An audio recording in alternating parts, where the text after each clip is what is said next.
আচ্ছা, রাস্তাঘাটে কখনো এরকম কি সমস্যায় আপনাদের পড়তে হয়েছে যে পুলিশ আপনাদের সঙ্গে অভব্য আচরণ করেছে বা আপনাদের গায়ে হাত দিয়েছে? ট্রাফিক পুলিশ কোনো রকম ফাইন করবে বলে আপনাদের গায়ে হাত দিয়েছে বা থাপ্পড় মেরেছে?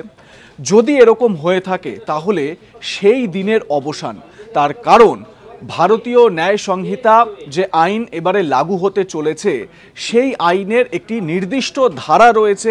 সেই ধারাটি হচ্ছে সেকশন 198, এবং এই সেকশন 198-এ বর্ণনা করা হয়েছে যে যদি কোনো পাবলিক সার্ভেন্ট, তার মধ্যে পুলিশও পড়ে পাবলিক সার্ভেন্ট, যদি কোনো পাবলিক সার্ভেন্ট কোনো রকমভাবে অভব্য আচরণ করে বা গায়ে হাত দেয় যাতে করে কোনো মানুষের, কোনো ব্যক্তির ইনজুরি হয় বা আঘাতপ্রাপ্ত হন, তাহলে সেক্ষেত্রে সেটা দণ্ডনীয় অপরাধ, এবং সেক্ষেত্রে ওই পাবলিক সার্ভেন্টের 1 বছর পর্যন্ত জেলও হতে পারে।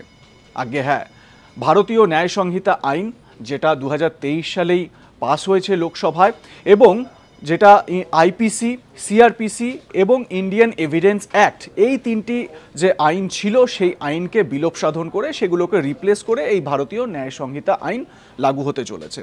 2024-এর মানে চলতি বছরের 1 জুলাই থেকে এই আইনটি বলবৎ হতে চলেছে। ইন্টারেস্টিং বিষয় না? এই ধরনের ইন্টারেস্টিং বিষয় জানার জন্য প্লিজ ডু সাবস্ক্রাইব আজ তাক বাংলা।